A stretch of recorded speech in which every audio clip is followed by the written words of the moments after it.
Halo, tes suara saya terdengar?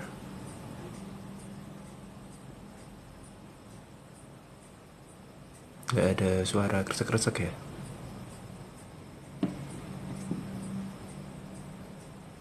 Oke, terima kasih. Oke, sambil nunggu seluruh sobat Biner yang hadir pada hari ini, di malam hari ini, kita akan mulai buat ini ya, ngebahas tentang hal-hal yang mungkin menarik buat teman-teman semuanya.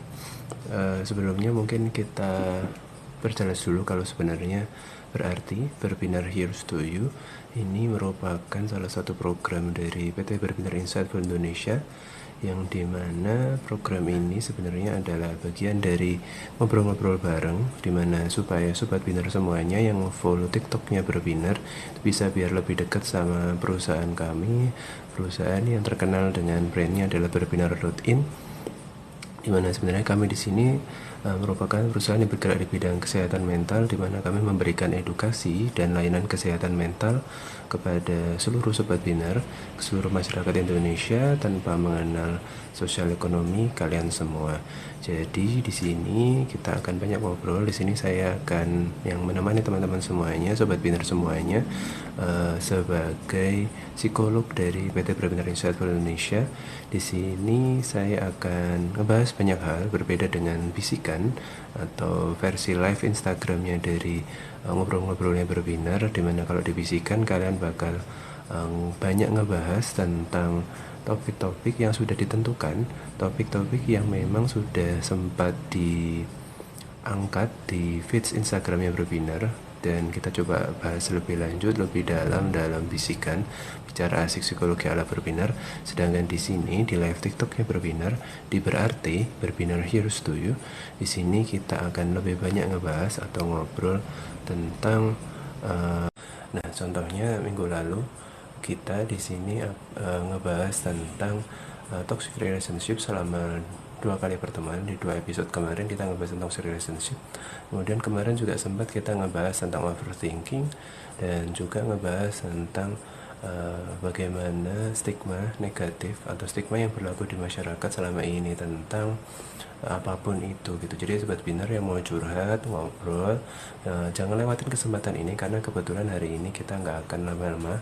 Kalau kemarin kita sampai 1 jam edisi khusus, kalau sekarang mungkin hari ini kita nggak akan ngebahas yang gitu-gitu lama banget supaya juga nggak bosan. Kita akan mungkin batasin sampai 30 menit aja. Jadi kalian bisa ngobrol di sini mumpung ketemu sama psikolognya Berbinar, ketemu sama saya Dani Sanjaya Arvensia.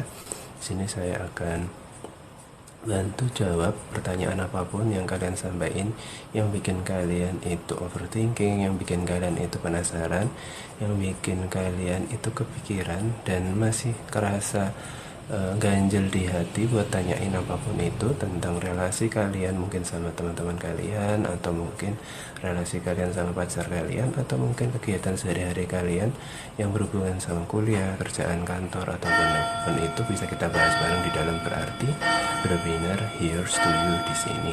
Jadi jangan lewatin kesempatan kali ini. Hari ini kita berkesempatan banget buat ditemenin sama Kak Intan Arditya. Kak Intan Arditya, kedengaran suara saya mungkin? Dengar, Pak Dani, apakah suara saya jelas? Selamat malam. Selamat malam, dengar jelas banget. Mungkin boleh kalau memungkinkan bisa sambil nemenin kami di sini sobat Binar semuanya sambil nyalain kamera. Kalau nggak bisa ya nggak apa-apa sih, bikin santai Oh, aja. iya. Gak bisa, Pak. Ini kayaknya nggak device-nya tidak mendukung, soalnya nggak ada option buat nyalain kamera. It's okay, nggak apa-apa. Jadi kita di sini coba ngobrol-ngobrol ya berbagai hal gitu tentang psikologi apapun itu, dan juga kita mungkin bisa juga nge-komen atau ngasih tanggapan tentang apa yang terjadi saat ini di masyarakat Indonesia saat ini ya. Kemarin kita ngebahas kalau nggak salah tentang eh, stigma negatif masyarakat. Salah satunya itu tentang juga kadang kita itu ngerasa dalam tanda kutip gitu ya, rumput tetangga lebih hijau dari rumput di rumah kita, di sekitar kita, atau itu bahasa lainnya adalah kita selalu ngerasa nggak puas, iri gitu, kemudian atau ngerasa segala hal yang tampak di luar diri kita tuh kok lebih bagus daripada diri kita, akhirnya kita ngerasa buat ngasih tanggapan atau stigma itu yang justru kadang-kadang tuh nggak bener, nggak sesuai dengan kenyataannya kayak gitu. Jadi mungkin saatnya buat kalian di sini buat ceritain kira-kira kalian pernah ngalamin gak sih stigma tertentu, atau kalian sendiri yang ngasih stigma ke masyarakat, atau kalian punya statement tertentu kalau sebenarnya itu kayak gini kayak gini kayak gini. Misalkan salah satunya kemarin kita sempat ngebahas tentang pekerjaan ya, pekerjaan yang mungkin itu buat sebagian orang itu mungkin terlalu vulgar atau terlalu itu mengekspos tentang fisik, atau itu mungkin dianggap nggak halal, atau mungkin itu sesuatu yang berkaitan dengan hal-hal yang bersifat negatif. Salah satu contohnya mungkin pekerjaan yang berhubungan dengan kita, dengan kami yang berkaitan dengan psikologi adalah psikolog gitu ya. Tentu salah satu stigma yang berkaitan dengan masyarakat itu adalah tentunya banyak sekali masyarakat yang berpikir kalau sebenarnya pekerjaan sebagai psikolog itu adalah pekerjaan yang sangat berkaitan dengan menebak orang gitu kan, atau ada yang bahkan lebih parah lagi menyebutnya sebagai psikolog itu apakah ada hubungannya sama dukun kayak gitu, dan apakah seperti itu. Nah itu kan yang kadang-kadang kita itu sebagai masyarakat itu nge-retweet aja, nge-repost aja, ngulangin aja, akhirnya kita ngerasa kalau apa yang dikatakan kebanyakan orang itu terasa lebih benar daripada yang kenyataan sesungguhnya, tanpa kita berusaha untuk cari tahu sebenarnya yang benar itu kayak gimana. Nah itu yang kadang-kadang bikin kita itu ngikutin arusnya yang negatif dari apa yang diomongin lagi viral sama masyarakat saat ini. Makanya penting banget buat kalian, buat sobat Pinner semua yang saya yakin lebih cerdas daripada kebanyakan masyarakat lainnya, kalian jangan lupa buat untuk ngevalidasi apa yang sebenarnya lagi viral saat ini,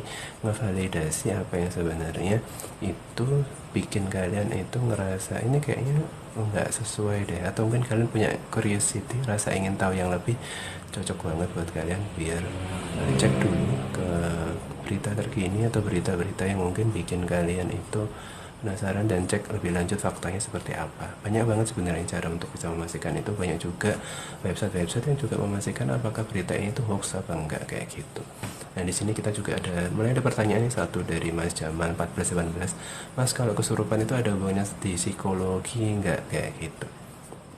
Nah kita perlu cek dulu nih berdasarkan fakta ilmiahnya gitu ya, hal-hal yang berkaitan sama teman-teman kita atau orang di sekitar kita atau siapapun yang kita tahu itu berada dalam kondisi trance atau kesurupan, bahasa Inggrisnya trance gitu kan, maka itu bisa kita cek terlebih dahulu dari aspek ketidaksadaran dan aspek kesadarannya seperti apa gitu. Kenapa?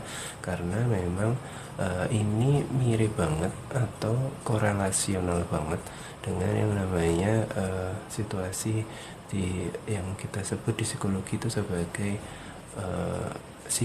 psikotik gitu ya. Psikotik itu misalkan hal-hal yang terkait dengan schizophrenia.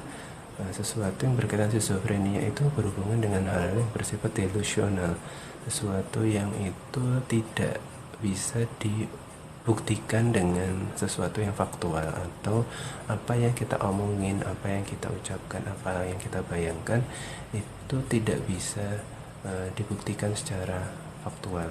Misalkan ada gitu ya situasi di mana orang ini kok dari tadi ngomongnya ngelantur terus gitu kan, apa yang diomongin nggak sesuai sama kenyataan. Misalkan dia itu selama kehidupannya nggak pernah itu kerja di sebagai anak buah kapal gitu, ternyata dia sering banget cerita kalau dia itu pernah kerja di sebuah kapal pesiar, dia merupakan anak buah kapal, kerja di sana di bagian restoran dan segala macam.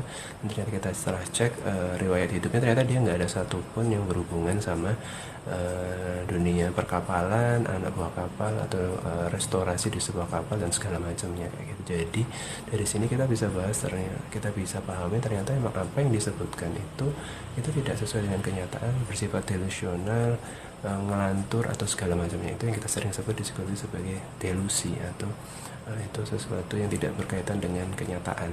Nah, menurut beberapa masyarakat, situasi yang seperti itu yang kelihatannya menjadi orang yang bukan dirinya sendiri itu kadang diibaratkan sebagai situasi yang namanya kesurupan. Tapi gitu kan. Nah, makanya kita perlu cek dulu Kalau kesurupan yang dimaksud adalah kita itu semacam masukan atau ada eh, objek lain atau makhluk lain yang masuk ke dalam diri kita, maka itu akan terlihat berbeda dengan apa yang sebenarnya kita tampilkan dalam.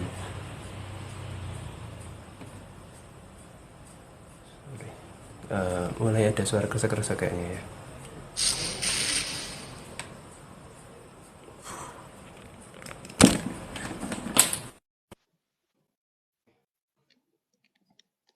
Oke, mungkin kalau kayak gini mudah-mudahan oke, coba dengar semuanya, dengaran suara saya. Kedengeran Pak, jelas. Oh, tadi ada sempat gangguan ya. Tadi jelas sih Pak, dari tadi. Oke. Mungkin gini aja deh.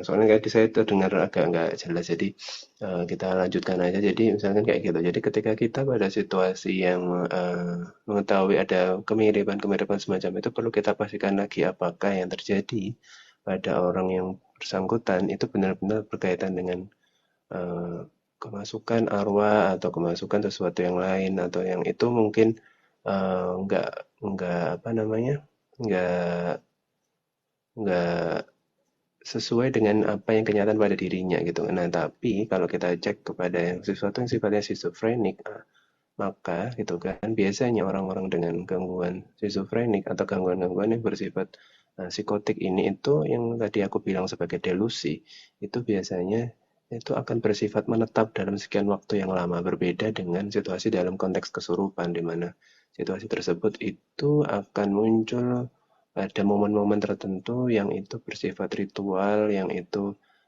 bersifat peribadatan, atau itu sesuatu yang memang ada event tertentu yang disengaja untuk seperti itu, biasanya seperti itu. Dan tentunya itu akan berbeda sekali dengan konteks di mana uh, delusi atau schizofrenik atau gangguan-gangguan jiwaan, gangguan psikologis yang itu membuat orang jadi mengucapkan, memikirkan atau membayangkan sesuatu yang itu di luar dari kenyataannya atau di luar dari fakta yang sesungguhnya. Mudah-mudahan itu akan cukup menjawab ya dari yang disampaikan atau ditanyakan oleh Mas Jamal 1418. Jadi memang dalam hal tertentu yang pasti kesurupan ini membuat kita itu kehilangan aspek kesadaran yang kita miliki. Karena aspek kesadaran yang kita miliki itu sebenarnya sangat diperlukan banget buat kita tetap bisa stay on the track, berpikir dengan jelas, menggunakan segala aspek kognitif kita itu untuk menyampaikan nilai-nilai yang kita miliki dan juga mewujudkannya dalam hal-hal yang bersifat psikomotorik atau perilaku yang kita lakukan. Jadi kesadaran ini sangat penting sekali.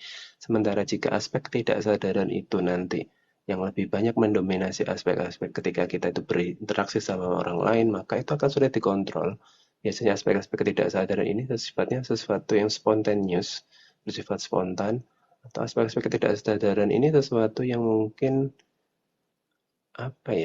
semacam split of tongue gitu, misalkan kayak kita kadang-kadang ya teman-teman yang punya perasaan tertentu kepada seseorang, yang kemudian perasaan tertentu itu tidak mudah untuk diungkapkan secara langsung, atau tipikal teman-teman yang itu bukan orang yang sangat ekspresif dalam menyampaikan rasa suka atau rasa cinta pada seseorang, tapi ketika ketemu sama orang tertentu yang itu ternyata memang orang yang disukai, dan ternyata pada situasi tertentu itu pressure-nya atau rasa deg-degannya itu sangat berlebih, akhirnya kadang kendali terhadap rasa yang mau kita simpan, tidak ingin kita ungkapkan, itu sulit untuk dikendalikan, akhirnya malah keluar begitu saja tanpa kita kontrol. Nah, speed of tongue ini, atau kita tiba-tiba bahasa Jawanya keperucut, atau tiba-tiba keluar gitu aja omongan yang sebenarnya kita nggak mau sampaikan kalau kita suka, ternyata kita jadi keluar, akhirnya bilang ketahuan kalau kita suka.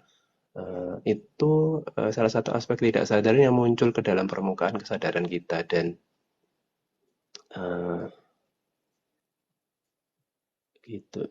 Jadi mungkin akan lebih baik sebenarnya ketika konteks tadi ditanyakan apa kesurupan berkaitan dengan psikologi, maka eh, berkaitan gitu kan, terutama tentang siapa aspek mana yang lebih mendominasi dalam kita berinteraksi dengan orang lain. Apakah aspek kesadaran atau aspek ketidaksadaran? Karena ketika kita pada situasi kesurupan, maka aspek ketidaksadaran yang cenderung lebih muncul gitu daripada aspek kesadarannya kayak gitu Mas Jamal 14-19 dan kebetulan kita lagi bergabung juga ini Mas Jamalnya live langsung memunculkan wajahnya.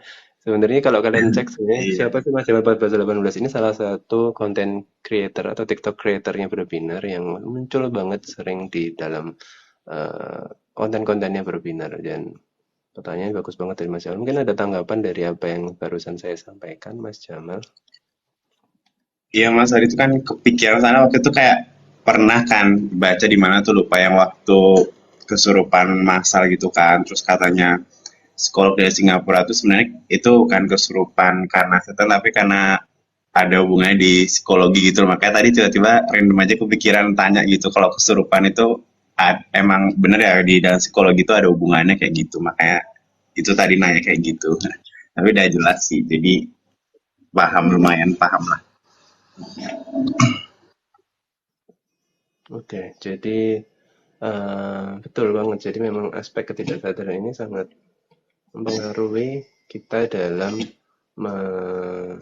apa ya, memunculkan sebuah perilaku atau tindakan tertentu itu. Karena kadang yang kalau keluar adalah aspek tidak sadar itu kita jadi nggak bisa ngekontrol itu dengan baik gitu dan em, tidak semua yang berkaitan dengan aspek tidak sadar itu buruk ya karena kadang motivasi kita itu tuh juga berhubungan dengan aspek ketidaksadaran juga misalkan eh, apa ya kadang kita bilang di permukaan kalau kita nggak mau buat menjadi misalkan kita apa ya misalkan kita lagi mau mencapai atau mencapai target tertentu tuh dan ternyata karena kita ketahuan orang lain terus akhirnya kita bilang enggak aku nggak mau kok jadi aku nggak mau ngerjain itu gitu tapi ternyata di dalam hati kita terdalam itu sebenarnya eh, kita benar-benar nge-repress kita benar-benar ngebungkus itu dengan baik supaya aspek bahwa kalau kita itu motivasi bener buat ngerjain itu tuh nggak muncul akhirnya sebenarnya kadang ketika orang lain sudah mulai pergi nggak merhatiin kita kita jadi mulai semangat buat ngerjain itu jadi sebenarnya kadang-kadang nggak semua aspek tidak sadar itu bagus sorry nggak semua aspek tidak sadar itu tidak bagus seperti yang ketika konteksnya kesurupan tapi dalam hal tertentu motivasi yang terkuat itu kadang-kadang muncul dari aspek ketidaksadaran jadi buat teman-teman semuanya apa ya, nggak usah khawatir juga gitu ya kalau kita memang dalam konteks atau dalam kondisi yang tidak sadar atau aspek tidak sadaran itu muncul lebih dominan daripada aspek kesadaran itu tidak selamanya akan menjadi sesuatu yang negatif kayak gitu Mas Jamal 14-18 gitu. Mungkin kalau buat Mbak Intan Arditya mungkin ada pertanyaan tertentu mungkin atau mau ada yang mau disampaikan sebenarnya kalau kita tadi kan ngebahas tentang banyak hal sebenarnya dan tiba-tiba kita lagi ngebahas tentang kesurupan gitu dan itu menarik juga ya karena ada banyak konten creator di YouTube atau di Instagram itu yang juga suka banget ya ngebahas sesuatu yang agak eh, apa ya berhubungan sama dunia malam dalam tanda kutip itu horor gitu yang dia itu datang ke kuburan-kuburan dan mungkin terus dia agak mencari apa ya mencari apa namanya apa ya mencari like atau mencari engagement itu dengan konten-konten yang seperti itu tapi ya kita nggak bisa salahin tapi yang penting ada di sana dari sana kita bisa lihat ada fenomena di mana sebenarnya bahwa ada yang namanya kesurupan dan kesurupan itu kalau benar-benar terjadi maka emang aspek tidak sadaran itu yang cenderung lebih dominan daripada aspek kesadaran terlepas dari apa yang muncul di dalam konten orang-orang konten creator tersebut itu menggunakan skenario scripted atau enggak itu kan kita tidak perlu cukup cek yang gimana-gimananya gitu. Kalau kamu suka dengan konten itu ya silakan tonton, kalau enggak ya sudah gitu kan ya. Tapi yang penting adalah kita eh, jangan lupa buat sobat binar semuanya kalau kita itu harus apa ya menyesuaikan diri dengan apa yang mau kita tonton gitu kan. Kalau memang itu bukan sesuatu yang kita butuhkan, maka tidak perlu kita tonton gitu. Maka karena gini nih, kalau kita ngomong tentang waktu, manajemen waktu dan segala macam, tentu eh, waktu kita tuh terbatas ya di dunia itu. Jadi kalau kita menggunakan waktu kita seoptimal mungkin untuk hal-hal yang positif dan itu mendukung apa-apa yang kita akan lakukan buat kemudian hari, tentunya itu akan jadi lebih baik ya. Karena itu akan jadi motivasi positif, menyimpan apa cenderung juga bisa mastiin energi kita juga tetap terkumpul dengan baik gitu. Kalau kita nonton yang bahagia-bahagia terus supaya kita besok jadi lebih semangat buat menjalanin hari, mood boosting itu juga akan lebih penting daripada kita eh, nonton sesuatu yang mungkin nggak penting, yang ngejulitin orang, ngekomen orang, ngegibain orang kayak gitu. Jadi apa ya? Seleksilah apa yang kalian tonton dengan baik gitu. Gitu Mas Jamal dan teman-teman semuanya. Di sini ada banyak teman sebenarnya yang juga ikutan bergabung. Nah, boleh banget buat kalian yang mau komen, tanyain aja di situ di bawah, di kolom bawah, di kolom komen chat. Kalau kalian mau tanya sebenarnya apa yang bikin kalian penasaran atau kalian ingin tahu tentang hubungannya dengan psikologi seperti apa, kayak gitu. Nah, salah satunya dia yang aku bahas yang silakan Mbak Intan. Iya, Pak Dani saya izin bertanya ini masih berkaitan sih sebenarnya sedikit dengan pertanyaannya Mas Jamal 1418 ya.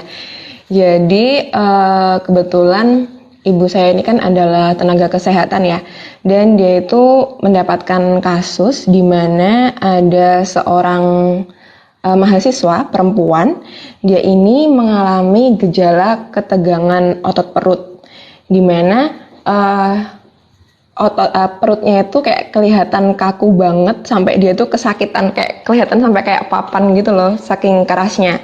Nah kemudian oleh ibu saya diberi obat, sembuh sebentar kemudian kambuh lagi, kemudian dibawa sampai ke rumah sakit ke dokter. Diagnosa awal itu adalah gangguan pencernaan, tapi ternyata setelah dilihat lebih dalam melalui tes dan segala macam itu ternyata normal, dan sampai di titik dimana orang tuanya itu percaya bahwa oh ini si anak ini ada apa-apa nih, sampai dibawa ke orang pintar lah istilahnya, ke orang tua gitu. Nah kemudian ketika dia cerita ke saya berpikirnya kayak oh mungkin ini apakah gangguan psikologis atau bagaimana. Tapi dari si anak itu sendiri itu menyatakan bahwa selama ini di dunia perkuliahannya dia fine-fine aja dan tidak memiliki masa tertentu gitu. Apa pertanyaan saya, apakah mungkin sebenarnya si anak itu atau kita itu mengalami suatu hal yang membuat kita merasa stres atau tegang, tapi kita tidak menyadari hal itu gitu, Mas. Oke. Sebenarnya kalau boleh tahu sebelum jauh untuk menjawabnya lebih lanjut, eh, kalau boleh tahu Mm-mm. si pasien tersebut itu apakah sebelumnya bercerita tentang apa yang terjadi sebelumnya atau apa yang membuat dia akhirnya harus dirawat di rumah sakit mungkin, Mbak Intan?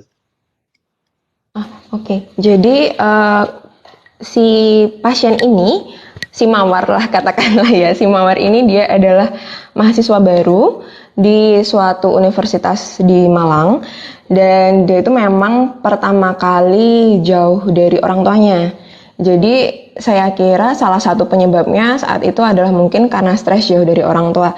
Tapi ketika si anak ini di perantauan, di kosnya itu juga ditemani oleh ibunya, ternyata itu juga sempat kambuh. Dan kalau misalkan dari cerita dia kepada orang tua di lingkungan pertemanan itu juga baik-baik saja. Di sana juga dia memiliki beberapa teman dari SMA-nya yang bisa dibilang membantu dia lah gitu. Jadi kalau bisa dibilang saya tuh sebenarnya kasihan, kayak dianya juga bingung dia kenapa.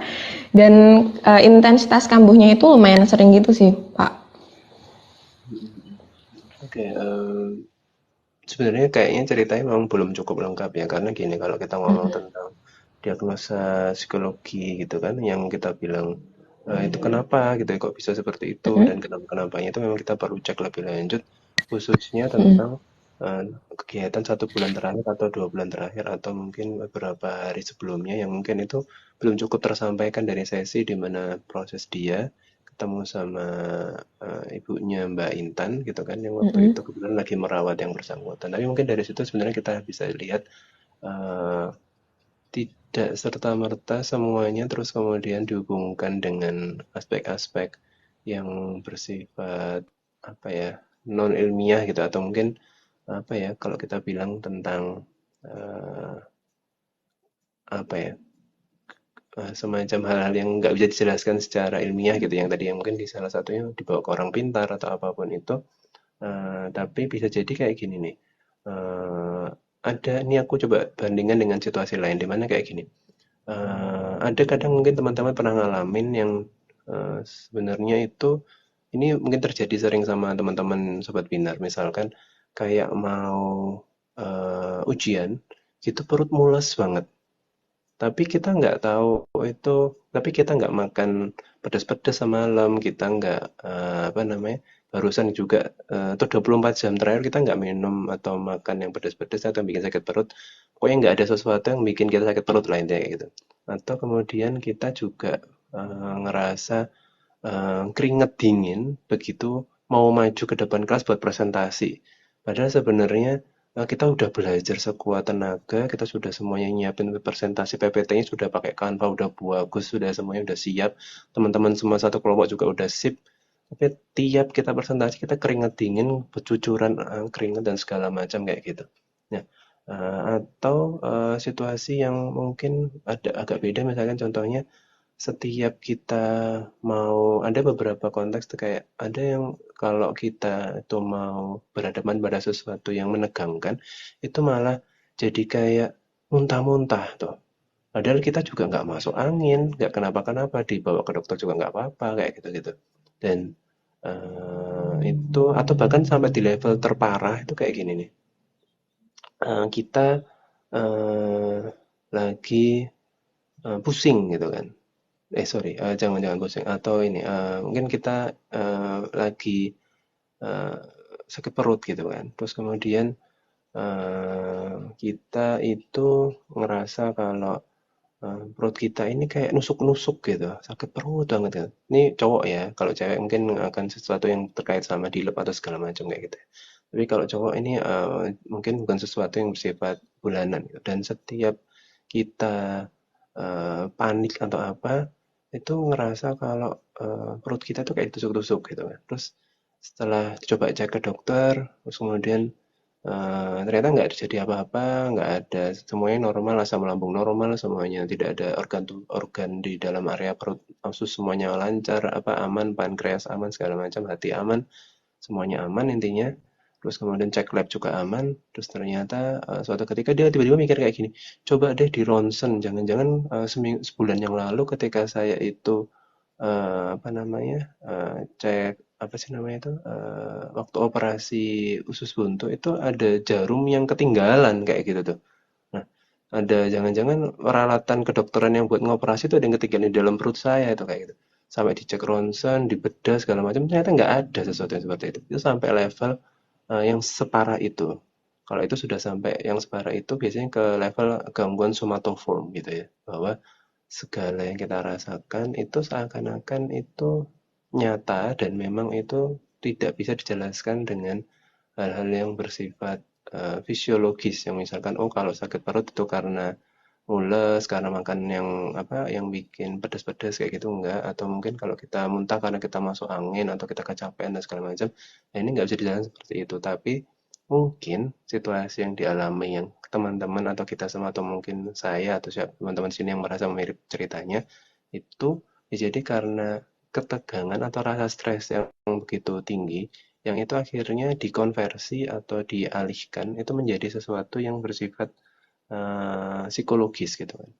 Yang dari psikologis itu akhirnya diwujudkannya dalam bentuk fisiologis. Misalkan kayak tadi saya bilang, oh menjelang ujian itu tiba-tiba jadi pengen apa ya BAB gitu kayak berasa pengen BAB atau kemudian mulus banget perutnya kayak gitu atau kemudian kayak kita mau apa maju ke depan kelas jadi kayak pengen muntah-muntah tegang banget sampai tegangnya sampai segitunya jadi kalau sekedar mungkin deg-degan aja mungkin biasa buat beberapa orang tapi ini sampai ke yang muntah-muntah kayak gitu nah itu sering kita sebut di psikologi sebagai psikosomatis gitu kan dan jika memang itu berkaitan dengan yang tadi diceritakan oleh Mbak Intan, maka ada kemungkinan memang di sana ada bentuk defense mechanism di mana ketika stimulus stresor atau stimulus yang membuat kita jadi lebih banyak berpikir atau lebih banyak terasa tekanan dalam diri, itu membuat kita mengalihkannya dalam bentuk fisiologis. Yang itu mungkin setiap orang berbeda-beda bentuknya. Jadi salah satunya seperti kram gitu kan di perut, atau itu apa, kaku banget perutnya atau apapun itu. Nah, itu mungkin makanya perlu beberapa orang, beberapa psikolog gitu atau beberapa psikiater untuk menghadapi hal seperti itu. Kadang-kadang kita diminta untuk bisa melakukan metode relaksasi tertentu gitu. Metode relaksasi tertentu itu bisa berbagai hal dan setiap orang punya metode relaksasinya masing-masing. Salah satu mungkin yang umum dilakukan adalah dengan cara apa ya, mengatur pernafasan, mengambil nafas secara berkala, secara teratur, kemudian dihembuskan secara perlahan dengan hitungan-hitungan yang kurang lebih cukup membuat kita jadi lebih teratur pernafasannya. Salah satunya seperti itu. Ada juga beberapa orang yang itu cenderung suka atau lebih nyaman dengan musik gitu, akhirnya dia diminta untuk mendengarkan musik-musik yang menenangkan gitu kan, dan juga sambil disampaikan kalimat-kalimat yang bersifat sugesti kayak gitu, yang dimana coba tenangkan hatimu, bayangkan kalau kamu ini sedang berada di sebuah pantai yang anginnya berhembus segala macam kayak gitu. Jadi diminta untuk memikirkan, membayangkan sambil memejamkan mata, mendengarkan musik-musik yang menenangkan, akhirnya dia jadi lebih tenang.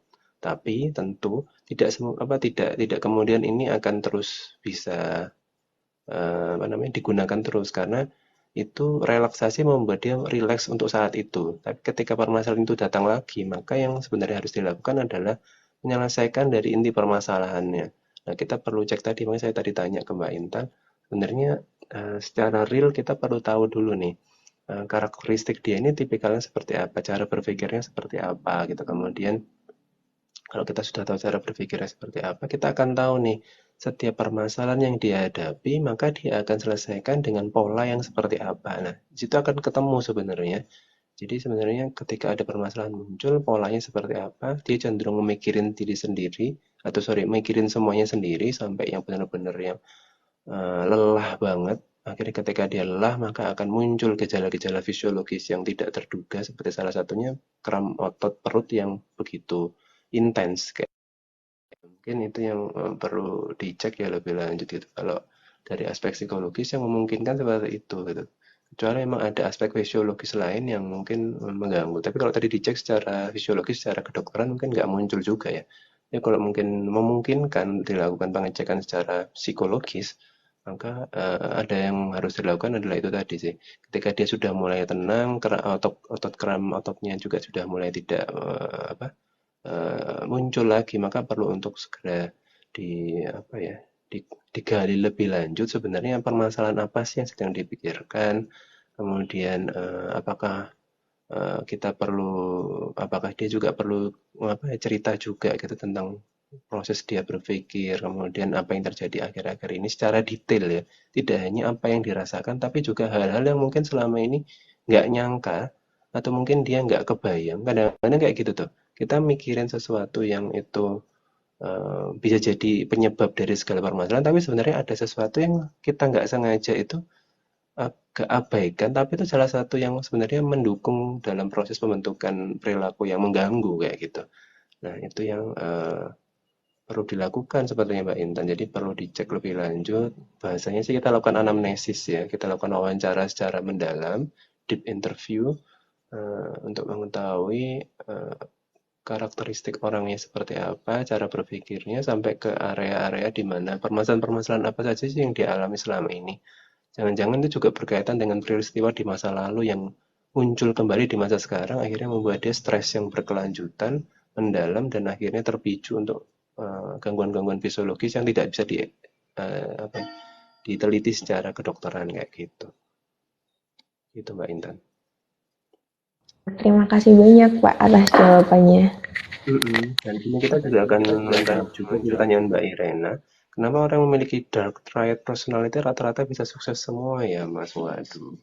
Ini kebetulan saya tidak terlalu menguasai dark triad personality nih, Mbak Irena. Tapi boleh, sambil kita coba jawab gitu ya.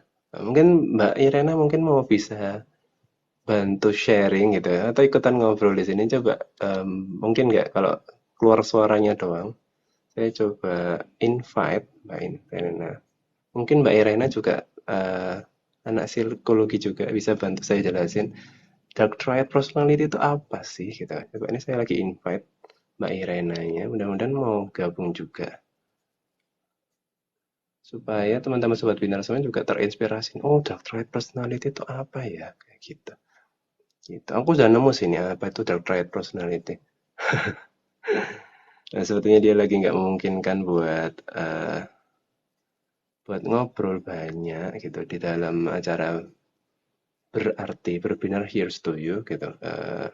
Yang tentunya ini kan sebenarnya lebih kena ke teman-teman sobat binar kalau kita itu bisa ikutan sharing gitu ke sebenarnya apa sih dark triad traits atau dark triad personality. Itu berarti Oke. pembuli gitu masuknya dark triad nggak Mas? Nah, ini sebenarnya kalau sejujurnya saya bukan pakar yang menguasai dark triad personality, tapi saya akan Hmm. coba jawab ya dari beberapa yang saya baca dari beberapa jurnal ya saat ini juga. Oke,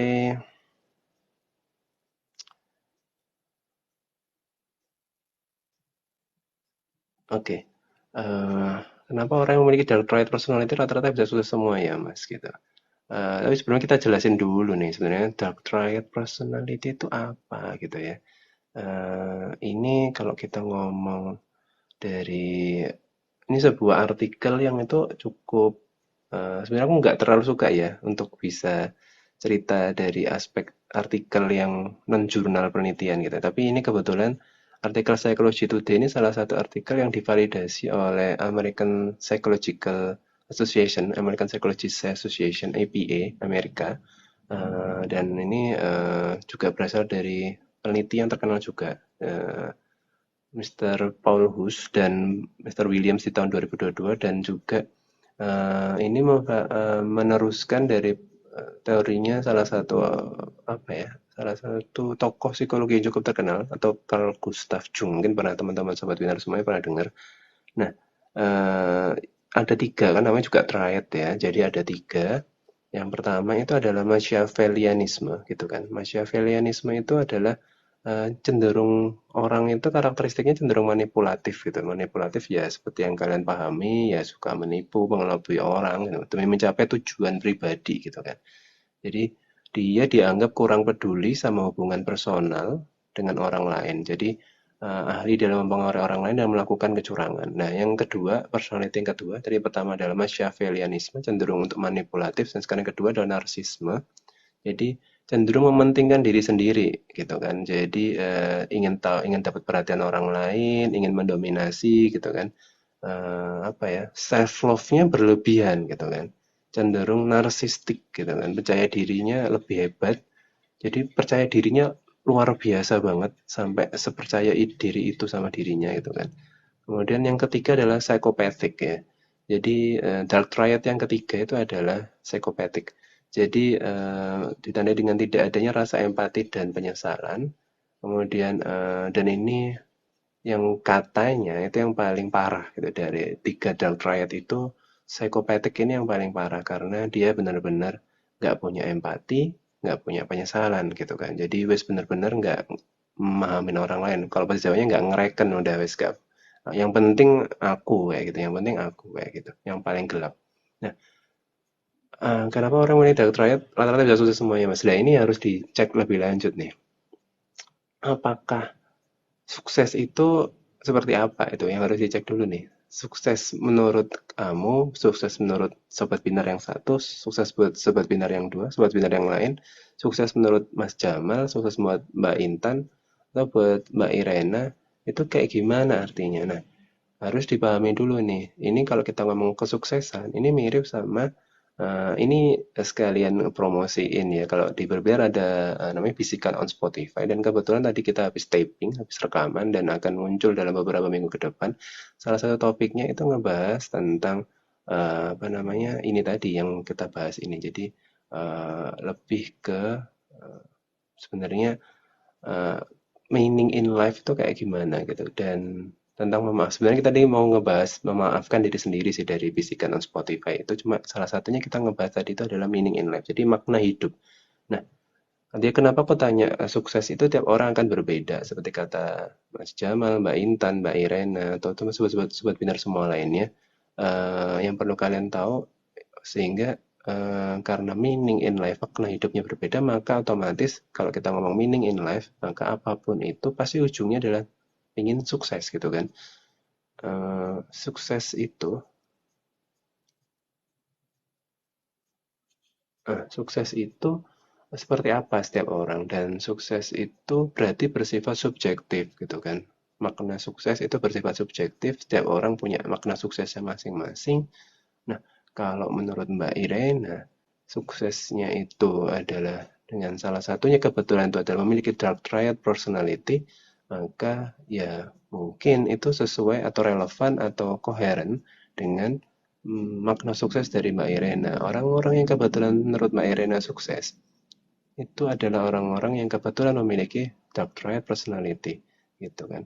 Dan tapi mungkin buat beberapa orang yang memaknai sukses itu sebagai sebuah kebahagiaan, kebahagiaan itu dalam artian adalah kebahagiaan yang tidak hanya dinikmati diri sendiri, tapi juga dinikmati bersama orang lain, maka itu adalah makna sukses yang sudah pasti berbeda, dan sukses yang seperti itu pasti akan membutuhkan personality yang pasti akan berbeda dengan dark triad personality, karena kebahagiaan bersama orang lain tuh sama sekali nggak masuk ke dalam 3 aspek personality itu tadi, kepribadian 3 yang tadi itu gitu kan. Yang tadi kita bilang sebagai Machiavellianisme, di mana itu adalah cenderung manipulatif. Kalau sudah manipulatif berarti artinya kan dia ya apa caranya, gimana caranya dia nipu orang lain buat kebahagiaan dirinya sendiri. So, orang yang ditipu mungkin dia nggak tahu. Tapi kalau orang yang ditipu itu jadi tahu, maka dia jadi tidak bahagia. Yang kedua, tentang narsistik. Kalau dia itu mementingkan diri sendiri, karena mementingkan diri sendiri itu berarti tidak mementingkan orang lain. Kalau mementingkan orang lain, berarti kita akan memperhatikan kebahagiaan orang lain. So, jadi yang sukses yang berikutnya ini tidak juga masuk ke dalam narsisme. Begitu juga dengan psikopatik yang paling parah bahkan. Tidak adanya rasa empati. Bagaimana bisa kita merasakan kebahagiaan bersama orang lain kalau kita nggak bisa ngerasain rasa bahagianya orang lain tuh seperti apa? Karena di situ inti dari empati. Empati itu adalah ikut merasakan apa yang dirasakan orang lain, bukan cuma merasakan, tapi juga langsung mengekspresikannya dalam bentuk perilaku yang bikin orang lain jadi ikutan bahagia kayak gitu. Jadi mungkin makna sukses ini harus ditelaah lagi lebih lanjut nih, meaning in life-nya gimana kayak gitu. Kebetulan orang yang sukses dengan sudut pandang yang tadi tidak kebahagiaan bersama orang lain, itu mungkin kebetulan adalah orang-orang dengan dark triad personality. Kalau tanda kutip mungkin orang-orang yang sekarang eh, dianggap atau mungkin sudah terbukti atau sudah menjalani hukuman sebagai orang-orang yang terpidana korupsi mungkin, atau terpidana melakukan hal-hal yang negatif, penipuan dan segala macam kayak gitu. Mungkin mereka sukses dalam hal artian mereka punya uang banyak gitu kan. Tapi mereka melakukannya dengan cara yang tidak bisa bikin orang lain ngerasain rasa bahagia yang dia rasain juga tuh. Nah, itu yang harus kita cek. Makna hidupnya seperti apa, meaning in life-nya seperti apa, sehingga ketika kita bilang sukses, maka harus kita cek kalau memang sukses untuk diri sendiri itu jauh lebih penting daripada merasakan sukses bersama lingkungan sekitar, maka ya tidak apa-apa, silakan kalau kamu ingin menjadi atau mungkin ingin apa ya, terinspirasi dari orang-orang dengan dark triad personality. Jadi intinya uh, itu kembali ke makna hidupnya masing-masing ya. Kenapa orang memiliki dark triad personality bisa sukses? Ya sukses menurut orang-orang dengan dark triad personality gitu kan. Tapi itu tidak bisa dikatakan sukses buat orang-orang dengan ya, yang berpikir cenderung ke sosial sosial sentris ya. Buat orang-orang yang berpikir sosial sentris maka itu bukan sukses yang dimaksud gitu. Mudah-mudahan menjawab ya untuk Mbak Irena. It's okay buat Mbak Irena karena mau di luar, mau di dalam rumah, mau dimanapun intinya harapannya berarti berbinar diri studi ini bisa ngebantu semua teman-teman atau bisa bikin teman-teman jadi lebih teredukasi tentang apa itu psikologi dan apa segala hal yang mungkin bikin kalian jadi penasaran tentang apapun itu bisa ditanyain langsung di sini. Kayaknya aku rasa sudah cukup ya karena kita hari ini tadi targetnya adalah 30 menit dan ternyata kita sudah over the time, over our period today gitu ya, dan makasih banget buat kalian yang sudah datang. Jangan lupa kalau kita itu adalah platform terkait edukasi dan layanan psikologi. PT Berbinar Insightful Indonesia dengan brandnya adalah berbinar.in. Kami tidak hanya aktif di dalam TikTok dalam menghasilkan konten-konten yang edukatif, tapi kami juga punya beberapa sosial media lainnya. Tentu bisa kalian ikutin, bisa kalian follow, bisa kalian jadikan salah satu acuan buat kalian bisa belajar lebih banyak tentang psikologi di berbagai sosmed kami. Caranya gimana nih? Kalau misalnya kalian tanya, caranya bisa kalian cek di dalam bio-nya TikTok-nya Berbinar. Bener kan gitu ya Mas Jamal ya? Kita sudah share itu di Iya. dalam. Ya, betul banget. Jadi ada di link tree-nya Berbinar Insight. Di sana kalian bisa cek ada berbagai namanya sosial media Berbinar. Ada di X atau Twitter gitu kan. Ada juga di Instagram, ada juga Telegram, ada juga LinkedIn gitu buat kalian yang suka dengan dunia kerja, bisa cek di sana. Dan kebetulan kita kemarin juga habis close gitu ya untuk periode open recruitment-nya. Buat kalian yang sudah terdaftar, nanti tunggu banget hasilnya gimana. Eh, Harap-harap cemas gitu karena ini sangat menarik gitu. Kadang kalau kita ngomong open recruitment, maka banyak sekali teman-teman yang mau bergabung tapi memang belum waktunya atau belum berkesempatan sehingga nanti akan bisa coba lagi di kesempatan berikutnya. Dan juga jangan lupa di dalam link tree-nya Berbinar itu juga kalian bisa cobain berbagai produk Berbinar, salah satunya adalah Berbinar Plus, di mana kalian bisa belajar banyak dari para ahlinya di bidang-bidang yang lagi dibahas di menu-menunya Berbinar Plus, salah satunya tentang bagaimana sih caranya kita biar jadi seorang job seeker yang handal, ada juga bagaimana caranya kita bisa jadi seorang product management yang baik, dan ada juga tentang human resource. Mungkin kalian tertarik mau kerja jadi human resource, kita kasih kesempatan buat kalian belajar dari pakarnya langsung nih di sana. Dan tentunya dengan melalui Berbinar Plus, kalian bisa dapat harga lebih murah, harga lebih miring buat dapetin produk-produk konseling maupun produk psikotes yang berbinar. Termasuk buat kalian yang nggak pingin buat Berbinar Plus, tapi pinginnya buat psikotes dong atau konseling banget, maka bisa langsung cek di link tree-nya Berbinar Insight gitu. So, jadi terima kasih buat kalian yang sudah hadir, terima kasih sudah bergabung di dalam Berbinar. Here's to you atau disingkat berarti, dan kita akan ketemu lagi minggu depan di jam 8, mudah-mudahan di jam yang sama, dan waktunya durasinya tentu akan berbeda-beda disesuaikan dengan kondisi dan tentunya kondisi ya sekarang gitu kan, karena kami di sini apapun itu termasuk ketika saya sekarang lagi tidak fit gitu ya, tetap bisa mendampingi kalian semua. Kenapa? Karena kami di sini punya konsep bahwa berbinar kita selalu ada buat kamu. Jadi sekian dari saya, selamat malam, selamat beristirahat, sampai ketemu lagi di episode Terima berikutnya. kasih, Mas. Terima kasih, Stan. Terima kasih Pak.